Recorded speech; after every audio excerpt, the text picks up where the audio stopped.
Hello ladies and gentlemen, my name is TerraRaven and I'm glad to tell you that I am now back to continue my videos.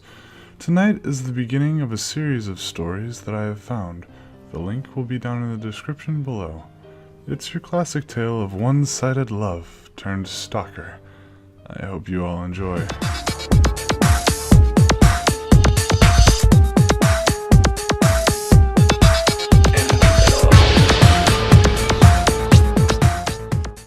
Dear Abby, we've never met before, so this may seem a bit odd, but I feel that this is necessary. My name's Jay for starters. I work out in the checkout line in the grocery store up on 67th Street. You know, the one with the parking lot that's way too big for the rest of the store itself. Yeah, that one. I'm 24, fairly tall, and have a rather scraggly appearance. You probably wouldn't recognize me if I came up to talk to you. I don't have a very memorable face. I don't really know why I'm telling you all of this, to be honest, but this isn't the point of why I'm writing you. I was working late at night yesterday. It was pretty average for the most part. Nothing too exciting seemed to happen. But, I mean, you'd be surprised how interesting this job can get at times. I've been reading some book that the guy that worked the counter before me had left. It was some really crappy murder mystery chock full of cliches. Incredibly boring if you ask me. But, I mean, it's something to do. When you showed up, though, my whole night changed. I don't know exactly what it was about you that caught my attention at first, but as soon as I saw you, I got this really odd feeling. A weird mix between excitement and terror. That's the best way I can describe it, at least.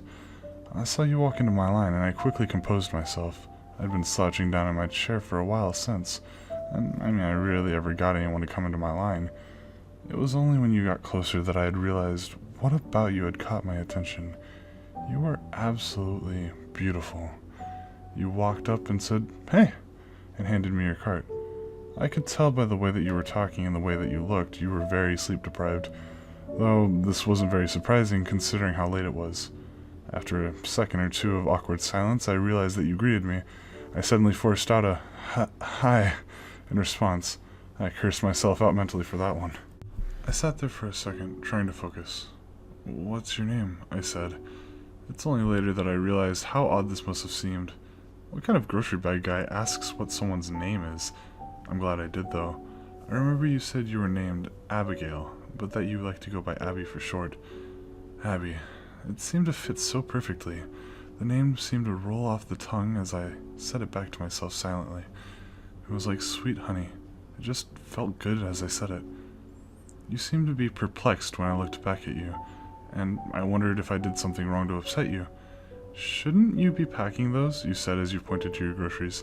Suddenly shocked and embarrassed, I looked up and apologized, then clumsily started shoving groceries into the bags as fast as I could. I couldn't believe myself. How stupid could I be? But when I looked up, I realized you were laughing. "You're kinda cute," you said. I tried to play it off cool, but I was obviously thrilled. A girl like this thought I was cute? "You are too," I said, as I hastily packed all the rest of the groceries into the bags. As you walked out, you turned around as you reached the door and said, "Have a good night." I'm guessing I looked pretty stupid writing all this down. You probably still remember it. I mean, it did happen just yesterday. But I went home ecstatic, and I had all the confidence in the world. I feel like it's almost unreal writing it back here. Anyways, I wanted to write you this letter, Abby, to tell you that I love you. I don't know what it was that I felt that night. It was some weird mix-up of emotions. But all that I know is that even that little small transaction that we had, I felt as if there was something between us. Please write me back soon. Sincerely, Jay.